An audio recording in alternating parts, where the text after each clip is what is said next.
Let it go. Let it be.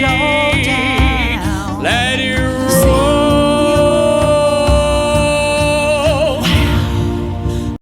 Yate everyone, thank you very much for joining us this evening for another very special rendition of our Indigenous Ways Wisdom series. We are so blessed to have been blessed by the board to do this continuous show for the rest of the year 2026. So for that, we're grateful. Before we get started, we would like to give honor to all ancestors, and particularly where we're sitting right now, Oga Poge Owinge, Santa Fe, New Mexico. We give honor to the Pueblo people who have held the land with much respect as great stewards and prayer and respect for Mother Earth. So thank you.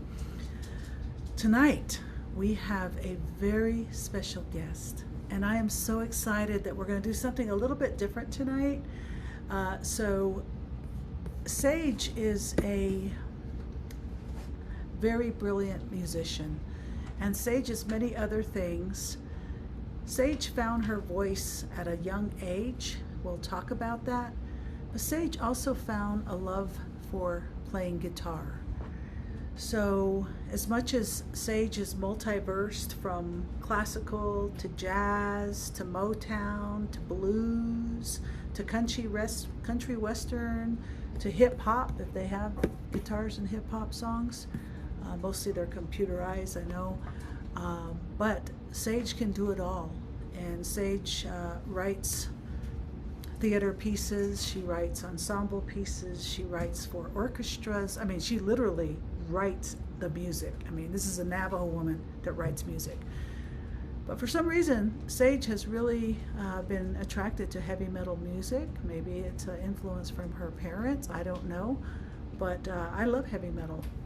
So we're going to start off with a song that Sage wrote, and we got a copy of it on YouTube, and we're going to play that. There is access to lyrics. I'm not so sure how easy that is going to be to access. And we are going to pin our interpreter, Cress, C-R-E-S, with the video, and we're just going to take a look at it, listen to it, and then after that, I want to talk to Sage about this song to kick off our show. So that's going to be really exciting. So go ahead and start the video, Elena, and I'll take me out.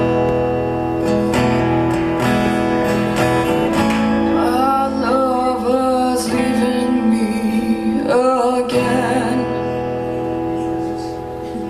Can't keep these thoughts inside my head. He said I've been wasting lonely evenings, tired staring into darkness, searching for the answers again. My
let's give it up for Sage Bond. Whoa, now that is some serious, serious metal. Wow.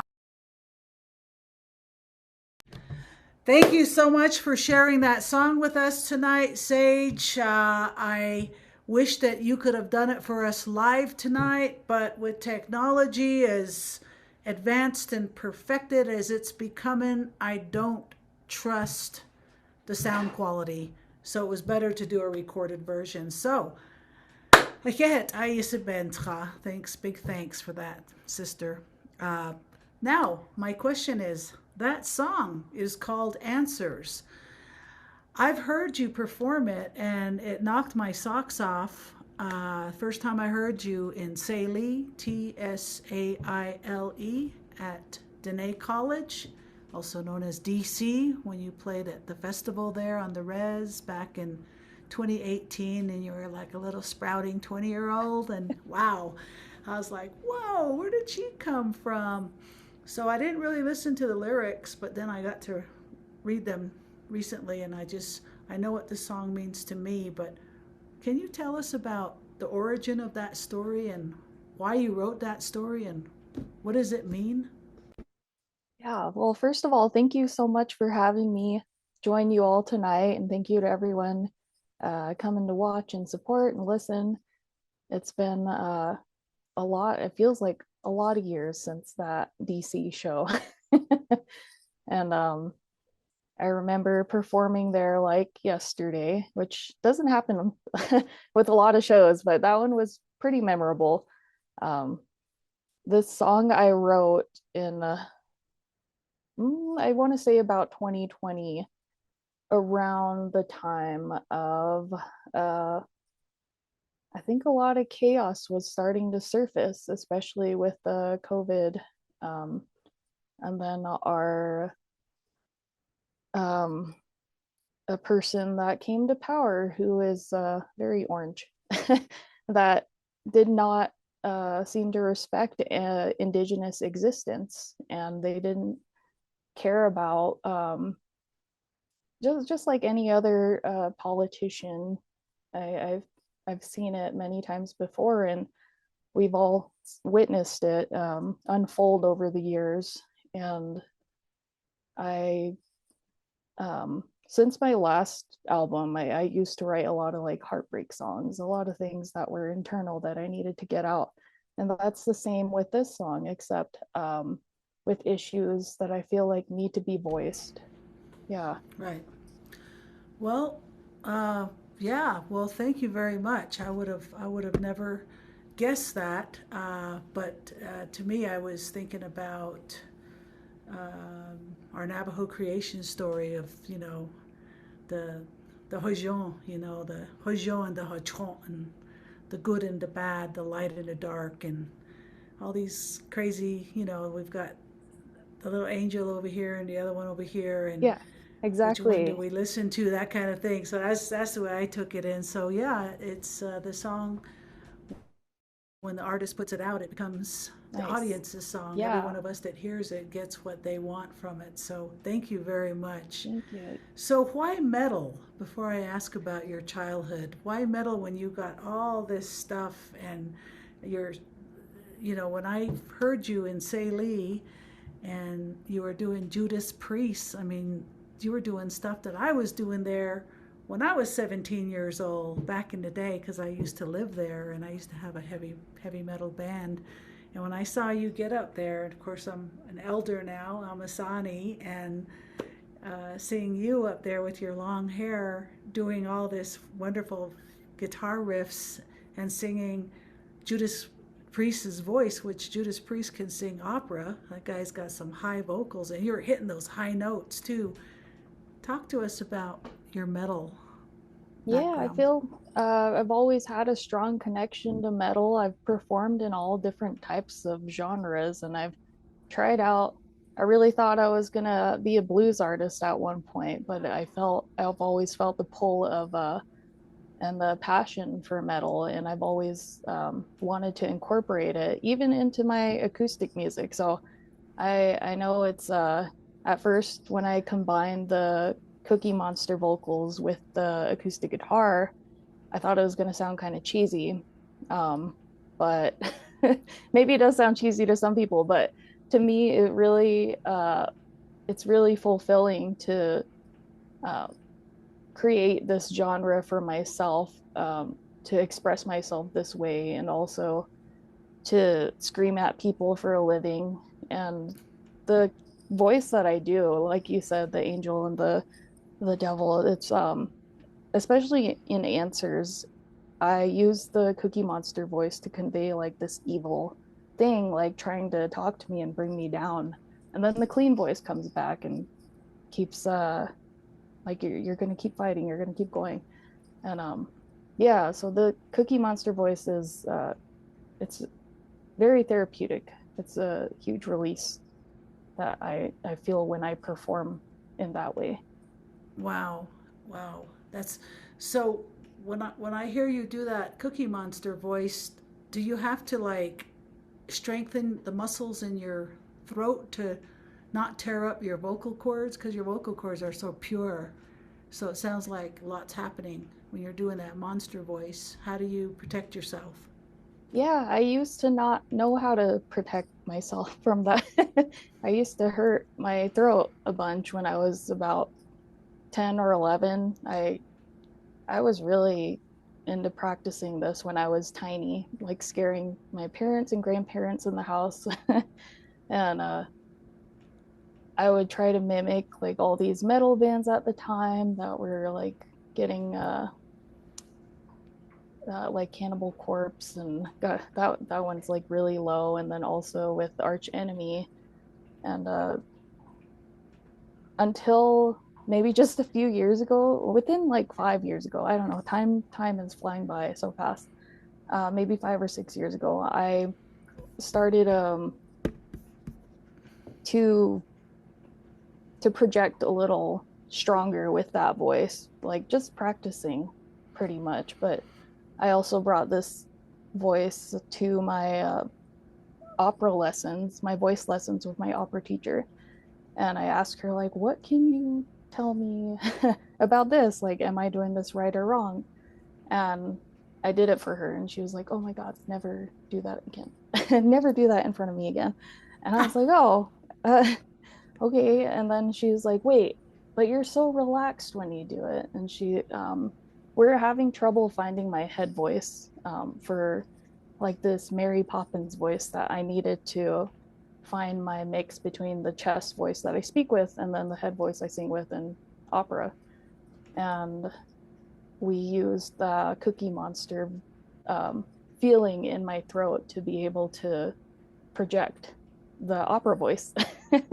So it's crazy how there's all these instruments within me now that I've learned to take care of, and I've I feel like it's grown with me, because when I was small, I didn't know how to control this.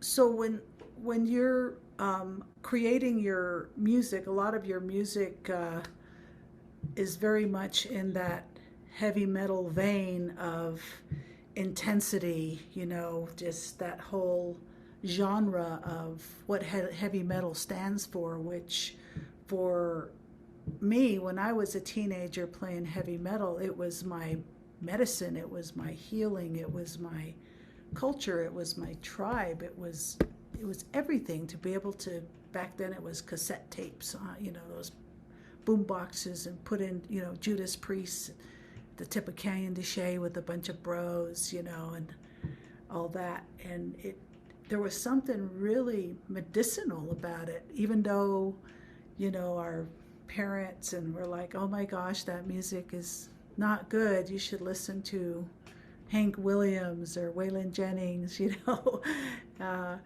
but when you're singing from your head voice, your chest voice, or your below your diaphragm voice, is it different emotions for you? I mean, you have to do your breathing. Can you tell the aspiring singers how you do that? Because trained singers have to know how to not just sing and do a pitch, but to take it from different parts of the body. Yeah. I mean, I'm still learning as I go too, even though I've had voice lessons for about 2 to 3 years, and I still find myself like wondering how to take care of my voice after singing for about 4 hours at some gigs, because some gigs require that. But I've been told to like, there's people that say like breathe from your diaphragm, and it's like, where the heck is my diaphragm? I have no idea. And um I just know like you don't lift your shoulders when you're like trying to get ready to sing, because when you do that, you're tensing up. And I usually try to like well, I've been slacking on this also, but I try to work out to be able to handle the stamina on stage, because it's a lot of energy that's moving through you up there. I'm trying to sing and bang my head and then play guitar, and I'm holding like, I used to hold like a bigger guitar that was a lot heavier, but this one's not as heavy. And then yeah, I don't want to perform on stage um like a stick figure, like just stiff. So I like to move on stage too, but sometimes I'll get really out of breath from doing that. So I I've been better with hydrating more, and when I do want to do the Cookie Monster voice, I have to take a breath. It's like if you think your voice is gonna crack, it's gonna crack. It's a whole mind game also. So you can't half-ass it. You just have to go for it. And that's really what I use when I perform, because if I second guess myself during this uh, practicing or in performing, it's then I'll injure myself. Yeah. Wow. Wow. So tell us about your musical, like you write music for entire ensembles. Can you talk about that, and how does that look? I mean, those of us that don't have any music training, how do you even do that? Do they tell you what they want, what the mood is, or how do you come up with all of that complicated, you know, writing music? Yeah. Yeah. I know a lot of people don't know that I aside from my singer-songwriter career, I'm also a composer, and I work with a lot of different people from all different genres, even in the classical music world, which I never thought I would find myself, since I've always associated with metal. And I play guitar, and I never knew how to read music before college. It was really, really intimidating to just look at some sheet music and be like, what? I don't know what note that is. I Mm-hmm. couldn't tell you what note that is. I couldn't tell you what key that is. But when I picked up guitar at 9 years old, I was playing by ear, which I know not every musician is has that skill, which is, I didn't know that at the time. I was just like sitting up against my stereo, and I would put my ear to the speaker and then figure out the notes on my guitar and learn songs that way. And later on, I learned timing from being in a country band, because everything was four on the floor. It was pretty simple genre. I didn't like it at first. And then it grew on me, because I knew I was learning something from it, and people were so patient with me, because I was like, I want to play fast, I want to sing loud, I want to do all this, and they're like, country is chill, we gotta like, it's, I was playing with everyone in the band who was like over 50. Mm-hmm. And I I was 13 at the time, just trying to like play my heart out, um, and show up all these 50-year-olds. But when I Yeah. reached high school, around, I think I was 15 to 15 years old, I got introduced to a program called the Native American Composers Apprenticeship Project, long name. NACAP for short, NACAP. And there's a composer in residence named Michael Begay who would come to the schools and try to teach kids on the reservation about how to compose music. And I was the only one that kind of stuck with the program because my mom made me do it. I was like, I don't really care about classical music. Plus, I have no idea how to write it. So, what is this program going to do for me? And I got lucky because Michael is also a guitarist and he taught me how to take like chords I was playing on a guitar, even just like one chord. I could take from the 6 strings on the guitar and then break those into notes to place into the staff paper of like a violin quartet. Mm-hmm. And then later on, I learned how to do that for an orchestra. It's just a little more lines, well, more instruments than a violin quartet. And now I just finished my second orchestra piece, which is crazy to even say. Wow. Wow. That's amazing. So when we saw you on the stage in DC back then, and then you were all of a sudden at Carnegie Hall. Was that where you were? Yeah.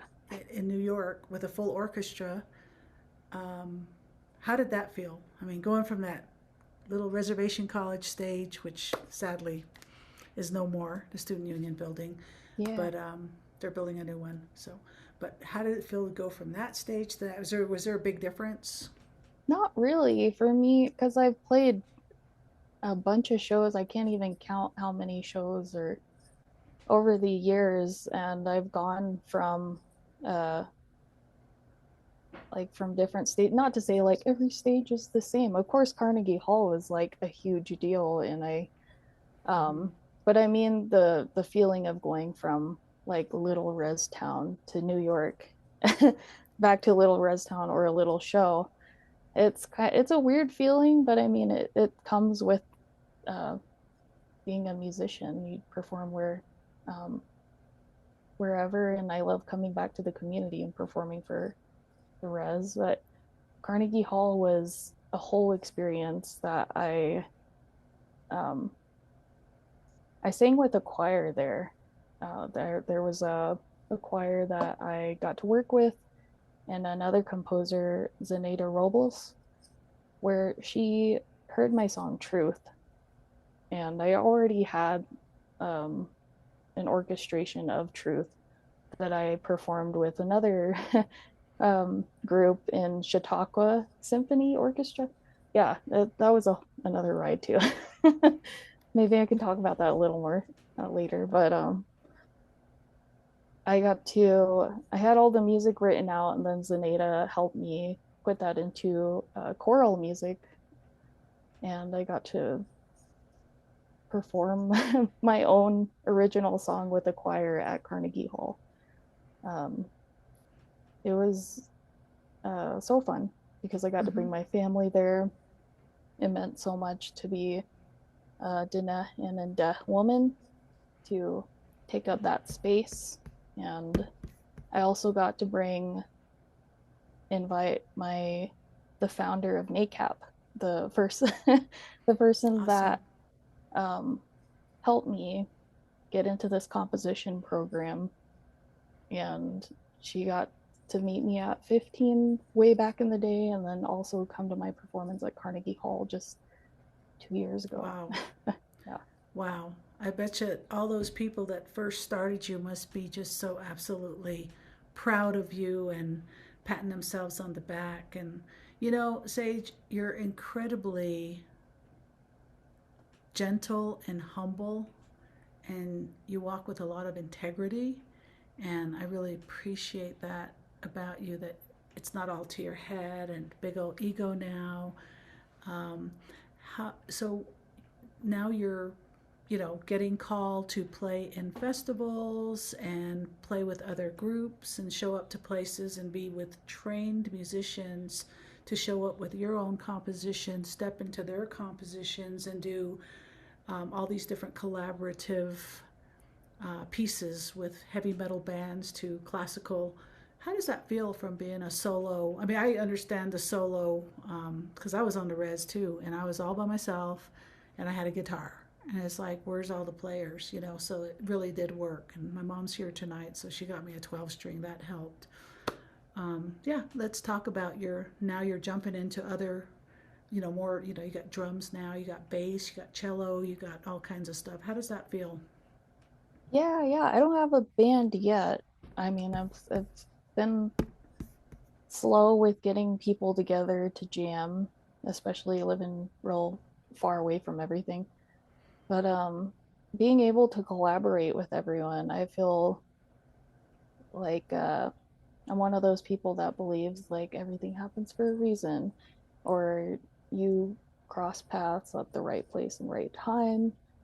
And these connections I've been lucky to make over about 15 years of being a musician, just kind of like going out on a whim and taking chances. And also when you make connections, and these people introduce you to more people, and then they introduce you to more people, and it just keeps growing. And it's crazy going from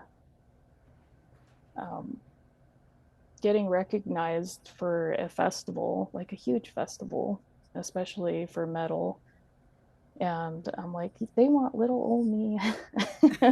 And yeah, and I got to play out in the Blackfeet Res last year through Fire in the Mountains festival, and that was really a huge experience. It meant so much to make connections with the Blackfeet Res and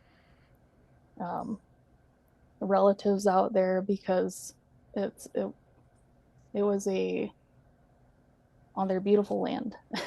First of all, it couldn't have been in a more beautiful place. And then also I had to camp for the first time. I've never been camping before that, so I did some camping, and then really got in touch with the land and the people, and being a part of the crowd with the audience, and meeting all these other bands that have definitely inspired me, or I've become fans of now. But after I finished that festival, I came back to the res, and then I did a show after playing for like thousands of people. I came back and did a show, and I played for about like 10 people. So I feel really lucky that these are the things I get to do. And but I don't want to give all the it's not all luck, because I know I've worked hard to get to this place. Yes. And I don't like what am I saying? I do like talk myself down a little bit, because I feel like there's a whole name for it now, the imposter syndrome that I went through, like just maybe this past year, because of like getting these huge opportunities but feeling like I'm too small to take on these opportunities. But now when talking with you about all these things I've done, and I'm like, oh yeah, I did do that. And it's and I know, incredibly courageous. Yeah, thank you so much. It's just it's really cool to get to talk about this and share this with you all, because I've been waiting to share. That's awesome. I've been a little hermit like this whole past year. So yeah. It's good to be back out there. So Yeah. let's talk about social media, which, that comes with the game. You've got to advertise, you've got to post, like even for this show, put it on your social media sites to say, hey, click on Indigenous Ways Zoom to come in and see what I got to say. How does that feel to you? Has that become a part of the game, or is it something that you're like, I would rather have my PR team do this, or my agent? Do you have an agent? Are you just, or is your mom your agent? I mean, how do you get the gigs? How do you get your audience? Because I know all the Indians I know absolutely love you. I mean, especially the Navajo culture, we're like, she's ours, she's Diné. So, of course, you're Apache too, but we're ancient relations there too. Yeah, it's I've always done my booking, my own stuff. I mean, I probably should get someone to do it for me because it's a lot to Yeah. be like an all around like booking management. You got to post things. It takes a lot of energy, and I yearn for the simple times of the 80s, even though I'm not from the 80s. But I used to go and get books on like how to become like a successful musician, how to get your own record deal, which I wasn't even in search of a record deal then, but I liked reading about this people putting their little packets together to like hand to the record label, like print out your whole like band resume and then put a tape in there and give that to the record label. But now it's like send everything digital and Yep. post about everything. Also, if you don't post enough, you're going to lose traction. And it's, Right. yeah, it's Right. a whole thing that's hard to keep up with. But I guess that's, I see a lot of musicians that are doing it though. They're really putting a lot of work into having this tech stuff down and posting and making sure they have entertaining stuff to post, or and then you got to have like social media training to be able to talk to people online. Yeah. Right. Wow. That's intense. That's a lot. You're right. Because back in the day, minimum, you'd have to find a record deal to take you on, and then all that distribution and everything. And then all of a sudden, social media came along and upset the world of the music makers that were getting so rich off everybody's music. And all of a sudden everybody was doing their own, not everybody, but a lot of people were like, you know, I want to do this myself. Then we get some family and friends, and hey, you guys, who knows how to do this and who knows how to do that, let's get together and do this. And that kind of took off like crazy. I don't know, what, 20 years ago, 15 years ago.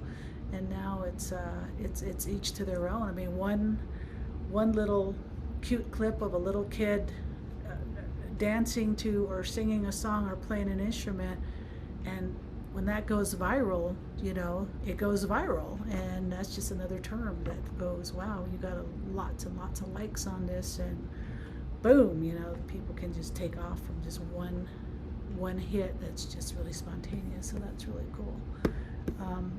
So how does it feel like to live on the res? I mean, is it like home? Are you like, right on, man, this is grandma, you know, my son?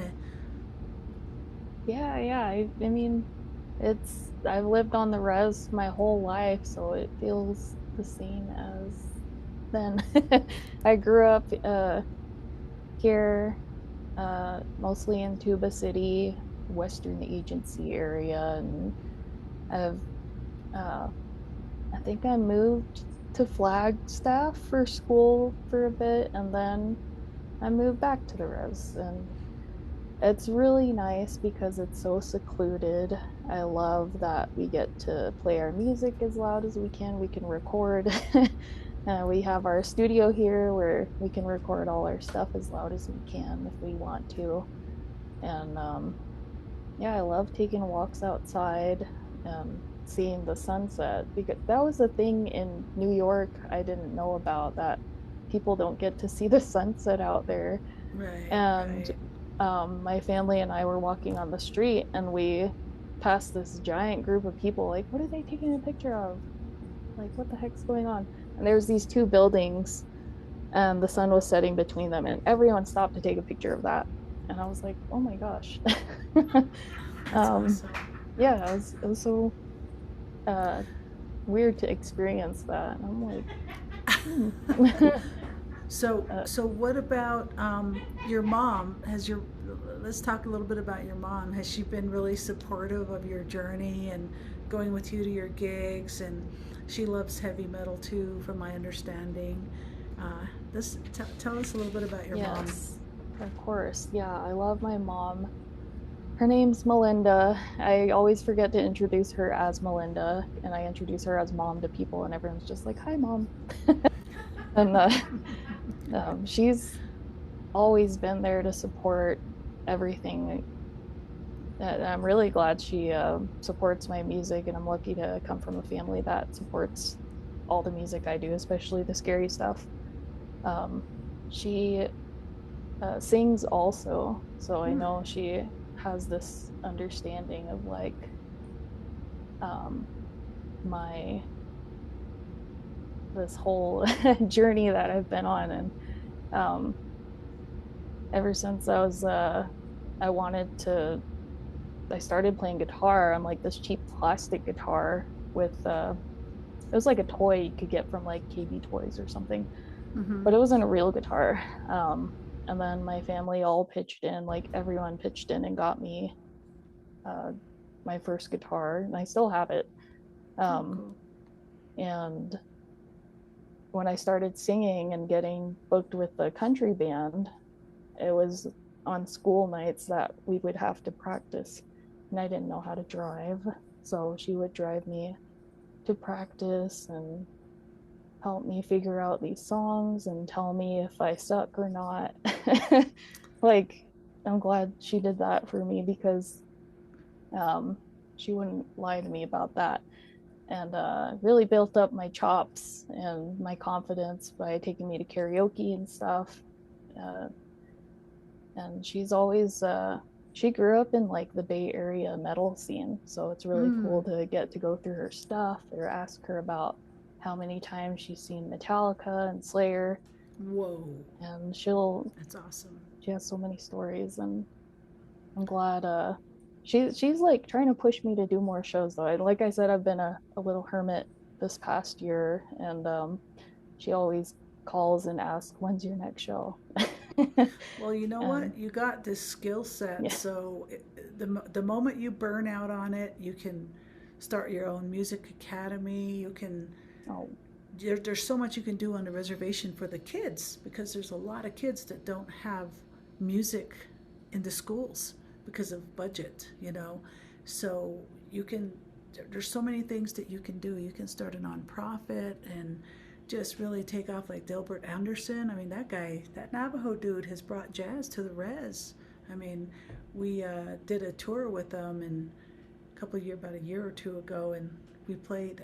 One of our stops was in Farmington, and we went to this place called Clancy's for the evening time. And Delbert brought in his students to bring all their different horns and stuff and do that improv jazz thing. And my mom and Harry and me and Elena were there. And there was all these Navajos with cowboy hats and big buckles and their cowboy shirts. And there was Delbert up there, Delbert Anderson, Navajo, Diné, doing his thing. And I was watching these Navajos going, wow, because they like country western, and they were moving to the jazz. So you stay long enough in the jazz, it's going to take you, right? So I saw that and I went, wow, this guy's bringing jazz to the res.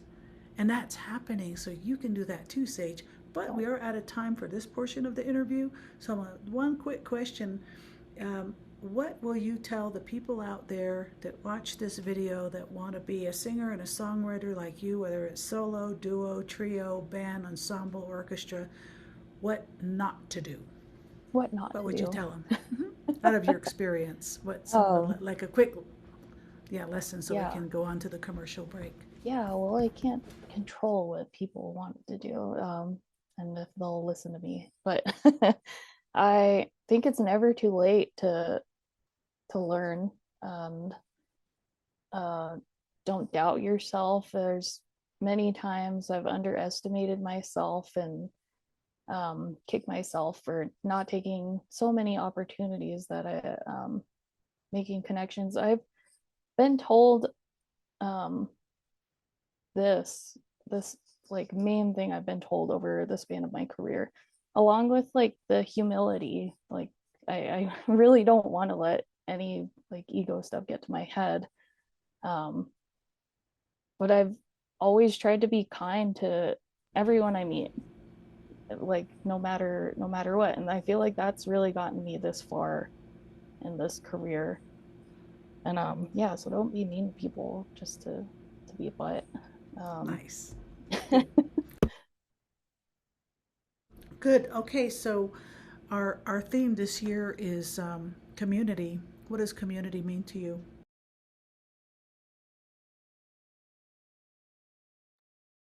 Yeah, I feel like the community is who you surround yourself with, who you want to support, who you want to be like. I always have my dear friend Clea up here, Mr. Clea Benali. He meant so much to the Navajo people, and he was such a Natani. He was the leader for all of us, and he spoke with so much import. Like he was so cherished in our music community as well, and I'm really glad I got to cross paths with him. But I feel like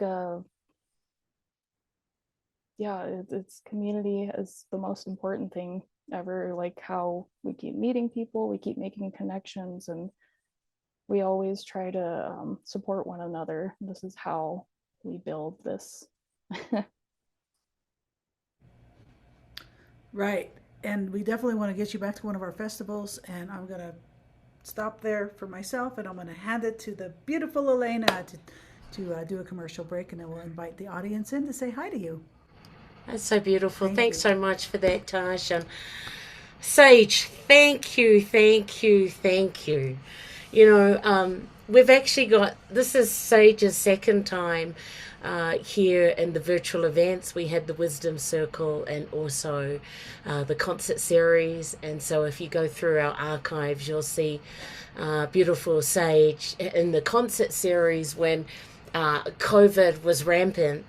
And Sage, just hearing you, and I know we're back and forth or bringing you in with festivals and things, but it's really nice to have a kōrero, a talk, and just really get the true essence of you, which I always knew, but it's really beautiful. So thank you so much for your walk. And for all our audiences, whether you're live now or watching the recording, please friend, like, subscribe to Sage's social media pages. There's Instagram, Sage _ Bond 007, isn't that beautiful? Or Facebook, Sage Bond 007 is how you can get in contact. Or also wherever Sage is going. And Sage, I'm really glad you've been having some downtime, also allowing the creativity to come through. So I'm very excited the next chapters of where we get to follow you. So what's going to happen now is we'll just go through a little commercial break of what is happening. And so same time, same channel, same place. At the Wisdom Circle, we have the beautiful Gibraltar Farrell. Now, he is first time in the virtual events, but we met him in September at our last Indigenous Ways Festival. He performed with his mother, Oriana Lee, and was playing backup guitar for her. As it's Black History Month, we couldn't think of anyone better than this beautiful young artist, originally born and bred from Memphis, Tennessee, now living and working in Santa Fe. In his free time, he studies film, dance, music, circus arts to further his artistic growth and nurture his passions. So please be sure to come in and support Gibraltar here, which will be really fabulous. As you heard me say before, Sage Bond and this interview will be available in our library at our website, IndigenousWays.org. There we have over 200 presenters. We started this on the 1st of April 2020 when everything shut down, and we wanted to continue supporting all the artists because we had many festivals we were doing that year, so we all went in the electronic version. So you can please share this incredible sage bond that will be available in the next 72 hours in our virtual library. Also at our website, if you haven't already, we'd love you to join our newsletter, and we send out once or twice a month of the amazing events that is happening. Below me, you'll see all the amazing social media pages that we have that are blasting across the page. Please like and subscribe to them. Also share it with your friends. And if you're viewing them now, like us. And all of our shows live in virtual world have ASL interpreters, making access available to all. Currently, you can see the beautiful Sherry Hicks, who's with us, as well as the beautiful Crescesiano Garcia, making access available to all. We're able to do it for 2026, thanks to the City of Santa Fe Arts and Culture, and also, believe it or not, the National Endowments of the Arts. We're very fortunate. We received a grant for $50,000 from them that will be supporting all of our incredible events that I'm looking forward to telling you all about, which happens to be here. Ta-da! As you know, our theme is community. We kind of sat together with the board. What do you think would be appropriate? And last year was family, whānau, family, and it was like, community. So with the essence of rooted in community, rising in unity is what we're looking at throughout our themes. And as Sage shared to you the importance of what community is, that is what we'll be doing. We've got our first film, our second year of our film festival. So please save the date, April 18. That's happening at the Institute of American Indian Arts campus. We've got our ongoing wisdom circles each month, the third Wednesday of each month, 6 to 7 Mountain time. On the 14th of August, we have our Indigenous Ways Festival in partnership with the beautiful Lensic 360. And get this, thanks to this grant that we received, we're going to do our inaugural and our very first Indigenous Ways Red Road Powwow, which will be Sunday, September the 17th. September is the National Month of Recovery, and so really looking at this boom of this Red Road Powwow at the Santa Fe Showgrounds. So we are super excited about that. If you are able to donate, we've got multiple ways that you can do that. Snail mail, as you can see, or there's all these other wonderful ways of how you can do that. All our address is that P.O. Box, so forth and so forth. I'm doing that because I'm multitasking at the moment. So, this is that wonderful time, and I'm going to, hopefully Tash will come back in here. But this is this wonderful time. We're going to get Sage to come back, and the audience. If you're able to turn on your microphone, or you might have a question for Sage, or turn on your video, this is it. We've got about 7 minutes to the top of the hour. Or if you're feeling a bit shy because it's going out on our archives, we can do that. Tash, I'm going to get you. I'm going to get you to open it up as I invite people to come in. But thanks everyone for being here. First person I'm seeing is our dear elder sister Arletta from Lukachukai, Lukachukkai, short for LUK, Lukachukai. Welcome back, Arletta. How are you doing, and do you have any questions for Sage? Just great. Thank you. Thank you, Sage, so much for your story and learning about your life and your guitar playing. I did not know that you had, uh, I never understood about that there were six strings and then a 12 string. That was new to me. I appreciated having light shine on that. Thank you. Mm. Love to Yeah. you. And bravo, bravo. Great. Great job. Thank you, Arletta. Let's move on to Elizabeth McMahon Herrera. Hola. I didn't think to say anything, but actually, Sage, I do have a question because I haven't seen a guitar with such a long neck before. What is that like typical or what? I didn't get it. Or I just maybe haven't had enough exposure. But first, Oh, Sage, I loved it, and thank you so much. thank you. Thank you so much for being here with us. There are different guitars where like they'll have maybe just two extra frets, but you can't really see the difference. Um, but I used to play like when I referred to a heavier guitar, it was like a solid like electric guitar where it's like a big old piece of solid wood. And then now I play an acoustic guitar where it's a hollow piece of wood. So that one's a lot lighter for me now. But thank you for that question. Yeah. You're welcome. Thank you.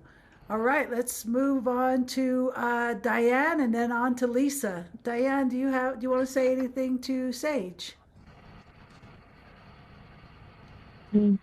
I just want to say I think you're an amazingly beautiful woman, and I'm just inspired by all your different talents that you have and all your different musical gifts, and I just feel honored to be able to be here tonight, and I want to thank you for sharing your musical talents with us, and I wish you all the very best in your continuing journey with life and your career, and be interesting to follow you and see what you end up doing. So many different options for you. So congratulations, and I'm so proud of you and what you're bringing to the world. Thank you. Thank you so much, Diane. Thank you so much, Diane. And now let's go to Lisa McNiven. Thank you for being with us, Lisa.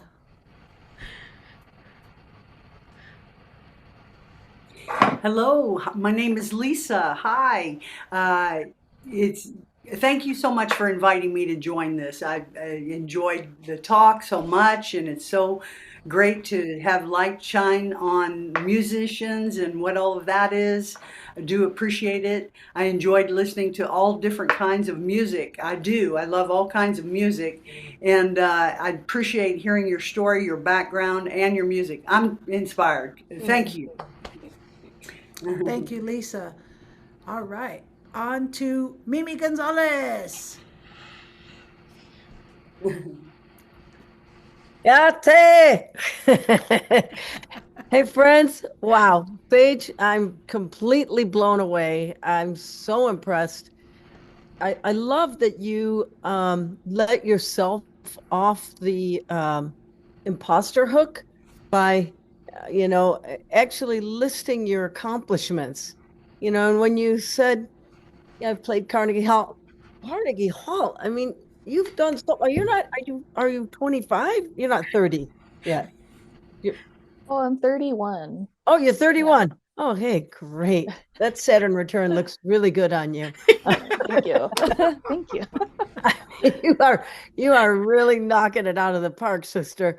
Oh, I just want to I want to ask you, for years I've tried to do deep throat singing, which very often you can hear in certain Tibetan things, or you hear it in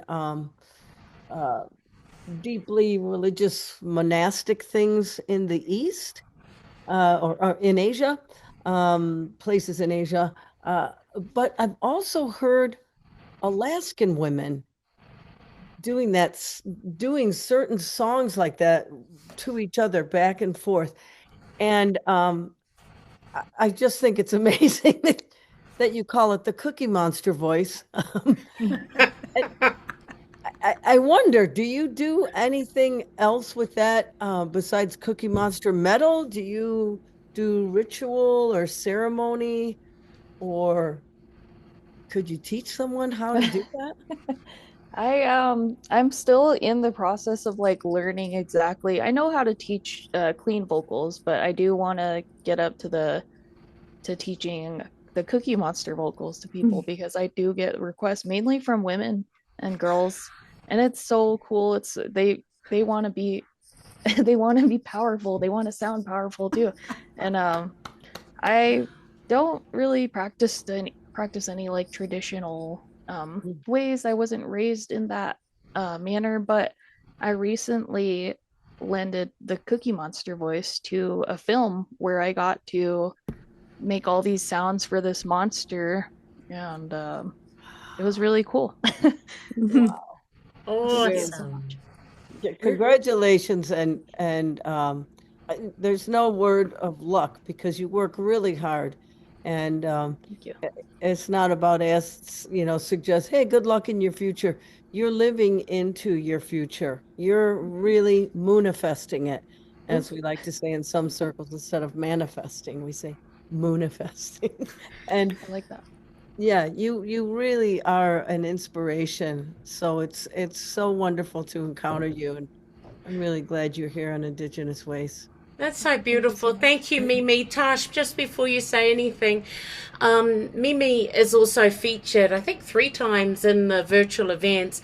And Sage, just so you know, Mimi's out there, comedian, writer, poet, all of these things on national levels. So she really understands why the importance, because that imposter cyst, particularly for us as women, hits us. So really, thank you so much for sharing it. And from what you've heard from everyone, and Donna, you're going to have the last word on this, just don't give up, because by you giving up, you give up for all of us. So it's so important you keep going. You've had your beautiful rest. And from that video, which just highlighted a little bit of you and some of the things that Sage, one of the things I know about Sage is she is opera trained. And so she has this deep, rich voice of what you heard, which is really, really extraordinary. Donna, you got the last word, and then we're going to close up. Well, thanks a lot. Sage, I have had the pleasure of, having dinner with you as well as hearing you perform, and love that voice. It kind of took me back the first time I heard it. And we did meet your mom as well, as Christine just mentioned. And I'm glad to hear about the Cookie Monster. So it helps me kind of absorb that voice a little bit differently. And I appreciate your explanation of that. Thank you so much. And what a wonderful note to end on. And on that, I just want to thank everyone for blessing us live on Zoom, or if you're watching the aftermath of this. Our big shout out to our incredible interpreters, Sherry Hicks, Chris Esiano, Garcia. Yes. We're going to look forward to seeing you same time, same channel, February the 18th for Gibraltar Farrell. And on that note, let's give it up for the one and only Sage. Bye! Let's hear your new song.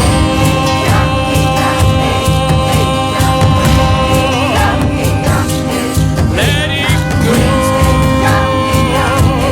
Let it be. Let it go.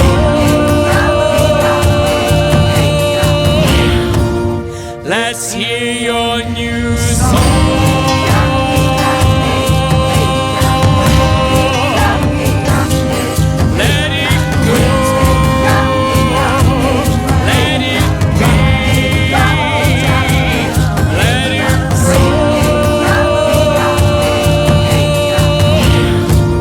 Let's hear your new song.